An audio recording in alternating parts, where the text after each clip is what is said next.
choir. I think they bring such wonderful messages, don't they? While the choir's finding seats, why don't you take a few moments, stand up and say hello to each other. Give them the punch with the knuckles, if you will.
Oh, it is good to finally be able to talk again. I assure you the sermon won't be too long today, which is wonderful news for our visitors. They're probably thinking, what a great day to visit church. The minister's got a weak voice. It's been quite an experience not being able to talk, more frustrating than you may realize. Being at home after the doctor's appointment, and my wife is so loving, so caring. She said, now the doctor said don't talk, so don't say anything. And it wasn't 5 seconds later, she said, what do you want for dinner? Then when I went to the doctor, I had me set up on the table to do his examination. And he says this, okay, open up and say, ah. Now I had a real smart, snappy comeback. If I could sit up here and open up and say, ah, I wouldn't need to be here. But I can't talk, so I can't say that. And when I started feeling a little bit better, I went to McDonald's, my favorite experience during the week, went inside, didn't want to take a chance with the intercom, came up to the clerk, very kind girl, very kind. And I said, I can't talk too loud. Can I have a double cheeseburger, hold the onions? And she responded by saying, will that be all? You don't have to whisper, just me. But I think my best experience, Ruth Briggs, the chair of our elders, stopped by and said, oh, Dr. Steve, I'm so excited. The elders just got together to have a meeting, and they voted 9-4 to pray for your recovery. I said, oh. So feeling so much better with that kind of support. I want to just share with you a great story about Philip. I love Philip. He's a great hero in the Bible. In the book of Acts, he plays a very dynamic role. Now, he's not an apostle. He's not one of the 12. In fact, his career started when Jerusalem, the church started growing, and there was a need of feeding the people. And the 12 apostles couldn't keep up and said, we can't do it. We got to have more people helping. And so they designated 7 people to step forward, full of the Spirit, full of wisdom. Philip was one of those men. And after persecution broke out in Jerusalem and the Christians had to spread around the country, and Philip was part of that dispersion. And he went up into Samaria, the so-called half-Jews up in that area, and led an incredible revival. People just came in groves to the Lord and responding, and it was a dynamic time. And it was right in the midst of this incredible revival, that God speaks to Philip this word. Well, the story is found in the book of Acts in chapter 8. You'll find it up on the walls. You'll find it in your bulletin. If you have your Bible, if you could please open up to Acts chapter 8. And we're picking up at verse 26. Now, this is just part of a much larger story. We're just looking at the snapshot of this one. But picking up at verse 26. Now, an angel of the Lord said to Philip, go south to the road, the desert road, that goes down from Jerusalem to Gaza. So he started out. And on his way, he met an Ethiopian eunuch, an important official in the charge of all the treasury of the Candace, which means Queen of the Ethiopians. This man had gone to Jerusalem to worship, and on his way home was sitting in his chariot reading the book of Isaiah the prophet. And the Spirit told Philip, go to that chariot and stay near it. And then Philip ran up to the chariot and heard the man reading Isaiah the prophet. Do you understand what you're reading? Philip asked. Well, how can I, he said, unless someone explains it to me. So he invited Philip to come up and sit with him. Now, this is the passage of Scripture the eunuch was reading. He was led like a sheep to the slaughter, and as a lamb before its shearer is silent, so he did not open his mouth. In his humiliation, he was deprived of justice. Who can speak of his descendants? For his life was taken from the earth. Well, the eunuch asked Philip, tell me, please, who is the prophet talking about? Himself, or is it someone else? Then Philip began with that very passage of Scripture and told him the good news about Jesus. And may God add power to this story, that it becomes alive to us this morning and inspires us in new and fresh ways.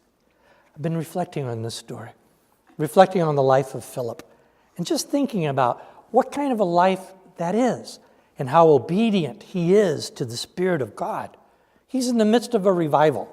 People are coming forward. He's in the spotlight all the time. People are depending upon him. He's preaching. He's having all these contests and taking on those that would oppose the gospel and overcoming all of them. It's incredible, the success he's having. He's probably a first-century Billy Graham right there. All this work that he is doing. And then he has this inclination. Something comes into his mind. It's the Spirit of God, we find out. And the Spirit is telling him, Philip, I want you to leave all this attention you're getting. I want you to leave the spotlights. I want you to leave this area and go down to Gaza, down into the desert, and you'll receive orders there. I have struggled with that, wouldn't you? You're at the top of a revival. Everybody's looking at you. They're depending upon you. And you're getting this into your heart. I need to go. I need to go and do something else. Isn't that an incredible, humble heart that would do that? I think that's an American tendency to always go for the spotlight, always go for the success. But Philip realizes sometimes to obey God, you've got to forfeit that acclamation for success and just be obedient wherever it may be. But I want to talk to Philip. When I get to heaven, I want to call him up and get together with lunch with him and say, Philip, what were you going through that week? That must have been hard. How did you know that that's what God wanted you to do? How did you know it wasn't indigestion? It wasn't something else that got into your head. How did you know to be faithful? And Philip left. He departed from Samaria. And it takes a few days to get down to that desert area down in Gaza. And I wonder what he was experiencing all of that time as he was traveling. Apparently he's traveling by himself, all alone after being in the midst of all of these other people. Was he thinking doubts? Was he saying, what was I thinking? To leave that great revival and come out here in nowhere. There's nothing. There's snakes, there's scorpions, there's a few birds here and there. How am I being faithful to God? I wonder if he slapped his head sometimes thinking, what was I thinking? I got this so wrong. But as he's traveling through the wilderness, as he's traveling through this desert area of nothing, he comes upon an interesting scene. Here is the Ethiopian eunuch. This is a treasurer. This is a top government official from Ethiopia. He's a great economist. And he's been to Jerusalem to worship God, but he's got unanswered questions. Perhaps he's heard about this Christianity thing that has just broken out a few months earlier. Perhaps he's heard the stories about Jesus, how he was betrayed and crucified, and the stories of his resurrection. He's filled with all these questions, and he's reading the book of Isaiah to find some of these prophecies, to read them again, to see if maybe these prophecies are teaching something that he wasn't quite expecting. This man is going through all these things, and Philip comes upon this scene. I imagine in his mind, things would click. Can you imagine the amazing timing of all that? To come through the desert at just the moment that the eunuch would be passing by. Now, when I grew up in Sunday school, and I was good about it, I think I've mentioned before, I had all the pins for perfect attendance, and I had 8 bars for perfect attendance for all those years. And we'd always learn that the Ethiopian eunuch was by himself in a chariot. I can still remember the pictures, and even as a little boy, coloring in those pictures. And it was just back to high school, doing the coloring part. We had a pretty easy Sunday school program. But reading all these stories. But then I started studying this again. This man is an economic authority. He's part of the royal court down in Ethiopia. I doubt if he's by himself. I think what Philip would have seen was a great caravan. There would have been escorts. There would have been security for this man. People would have been around him to take care of him and to administer to his needs. For he is part of the royal court of Candace. Candace is something we don't really have here in America, but what that means is the Ethiopian lineage. These are the warrior queens. I think we've all heard the stories about the Amazonian women. That's Wonder Woman, strong and tall and can beat up anything around. Well, the Candace is the real thing. These are from Ethiopia. They do the battles. They do the wars, the big spears. These are the warrior women that become queens in Ethiopia. This man is her servant. He's right up there with her to take care of all the money matters that happen in her country. I was reading an interesting story about the toy makers and the things they get into around the world. And in Nigeria, there's an economy that's picking up there. Very interesting. And they've been looking into Barbie, how they sell Barbie. And we all know Barbie is a good Caucasian woman and so forth and so forth. And they brought it up in Nigeria, in Africa. How can they sell that doll, a white girl to black girls? And so they changed their line there. And they've just got it picked up and started releasing it just recently. It's the Candace Barbie. It's the warrior Barbie. I'd like to see one of those, see what that looks like, how they came up with it. But they're marketing that in the Ethiopia, the Nigeria area, and opening that up to realize that not everybody in the world is white. There's a lot of African Americans around as well. But this is part of what he's involved with, a big deal. He is definitely a big deal. And Philip sees him and is looking at this caravan. And he must be thinking, what a remarkable coincidence that I should happen to come by just as the caravan comes by. And the Spirit, I can just see it, knocks him in the head. So that's why you're here, Philip. You need to pick up the pace. Go down to that caravan. Start walking along with it. So Philip did. Went down and started walking along the caravan and came upon the chariot and heard the man reading from the prophet Isaiah. When I first read that story, I thought, this guy's talking to himself. If I was Philip, I'd wonder about a guy that's just talking to himself and no one else is there. But this is how they handled Scripture, especially in the first century. Oral tradition. You spoke the word, and that was a sacred thing. This man is reading from the book of Isaiah. And as Philip is walking alongside the chariot, he's listening. He said, I know that passage. I know what that passage is all about. And so Philip speaks up. He said, hey, do you know what that's about, what you're reading? And the man in the chariot looks down at him, and I wonder what his first thoughts was, where'd this guy come from? We're out here in the wilderness, this guy comes from nowhere. And says, well, as a matter of fact, I don't. I was in Jerusalem worshiping, and they were talking about some of these things, but there's a new insight. There's new stories. And Philip gets into the chariot with him and says, let me give you the rest of the story. And starts sharing with him the real identity of what this prophecy is all about. And shares with him the gospel of Jesus. Philip is open. He's ready to pay attention to the situation, the opportunity that is there, and to share with this great official and to bring Christianity into a whole new nation down into Africa. A great event that Philip has done to be the facilitator, to open up this door, and to be faithful. It's a message for us to always be aware and to be open to those possibilities. George Bullard, is going to be here in a couple weeks, and he's one of these specialists. We're very fortunate to have him. A lot of the other churches in the area have been very surprised to find out we got George Bullard to come out here in our church. And thankfully to Gary Straub to help pull some of those strings to help work that out. But George Bullard's going to be here for a weekend. He's going to be here Friday evening, and in your bulletins, you've got another bulletin insert that talk about some of that. It's evangelism done the Protestant way. Let me explain to you.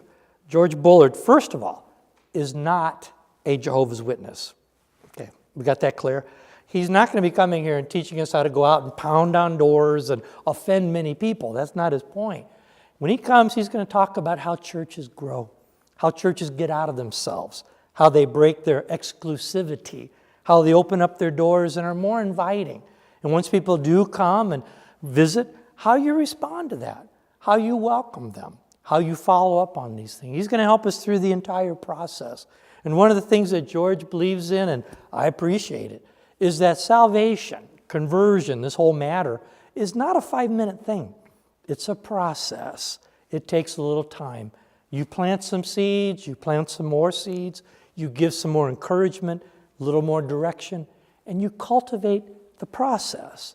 That's how Jesus did it. If you study the Gospels carefully, Jesus never did have one of those 2-minute conversion points. In fact, sometimes when he talked to people, he would conclude by saying, I don't think you're ready yet. You need to go back and think about it some more, and then we'll talk later. You need to count the cost. You need to figure it all up. Do you have other things that stand in your way between you and God? You need to think all of these things over. Well, George Buller is going to come and talk about that. How we as a church can be faithful to the Great Commission. How Jesus has called us to go, to reach out to a world and let them know that there's another way that they can live their life. That is the nature of the disciples of Christ. Our emblem, or the logo that we have. Excuse me. Oh, there it is, up on our stained glass window. You see the chalice up there and the little X across there? I had someone that was visiting our church once said, "What's that about? You guys got the X'd out on the glass. Is that you don't believe in martinis? You're Xing out martinis? Is that it?" And I said, well, actually it means a little more than that. It's a chalice. And it's not an X, it's a cross.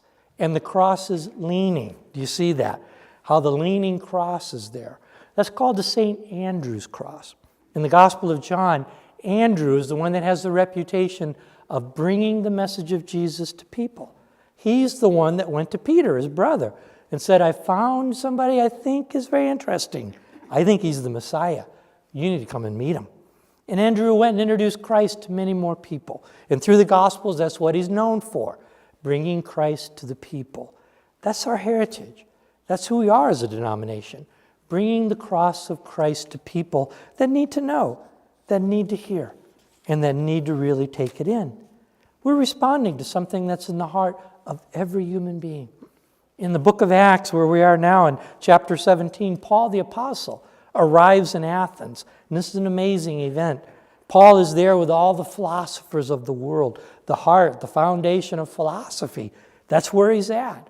And he makes a great speech there.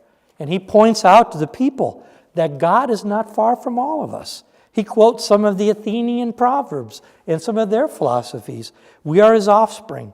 He is close to all of us. In him we live and move and have our being. Paul is quoting Athenian philosophy right there.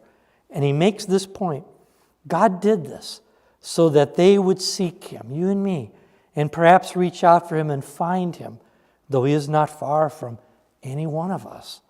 Paul's pointing out a central part of every human being. We all have a desire to meet God somehow.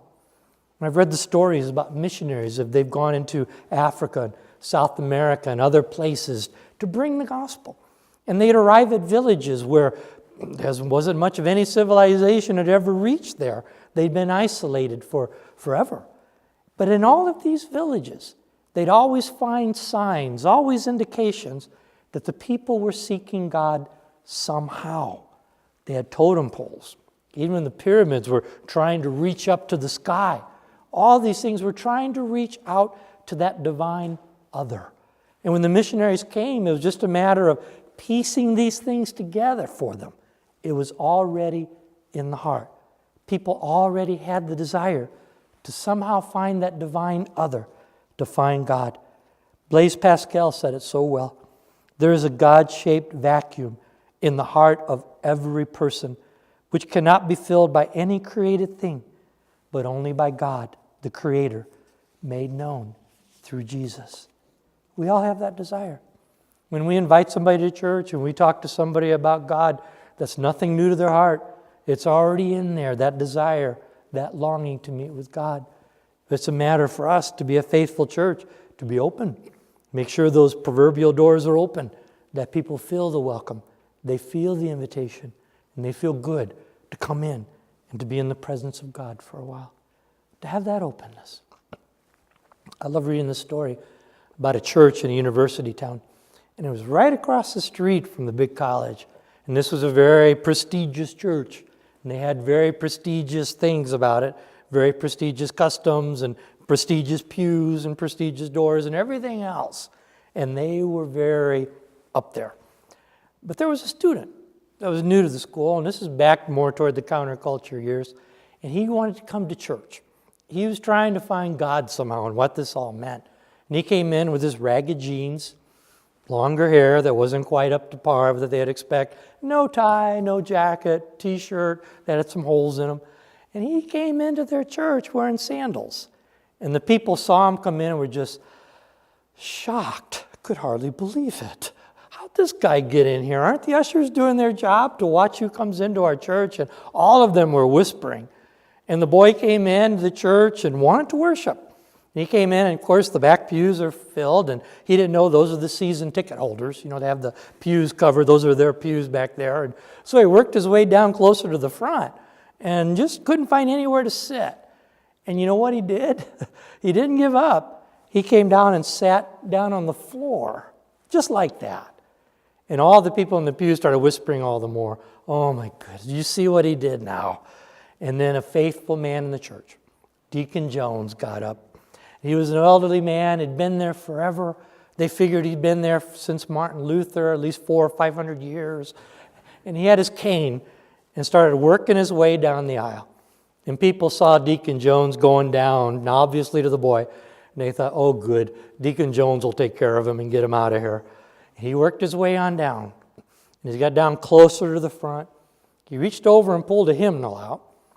And then came down and put his cane next to the pew, put his weight down on the pew, and sat down right next to him, right on the floor. And he said, here, we'll need this hymnal to get through the service. And somebody heard him very distinctly. Deacon Jones leaned over and said, you know, I'm glad you're here this morning. And they worshiped together. Deacon Jones, isn't he supposed to be all of us? Looking for those that seek God and encouraging every step possible to encourage that connection with God. People have that God-shaped vacuum in their heart. They're looking for God. They're looking for a way to connect with Him. And we are called as God's people to facilitate that process at every chance, at every opportunity, to open up the doors for people to find their place with God.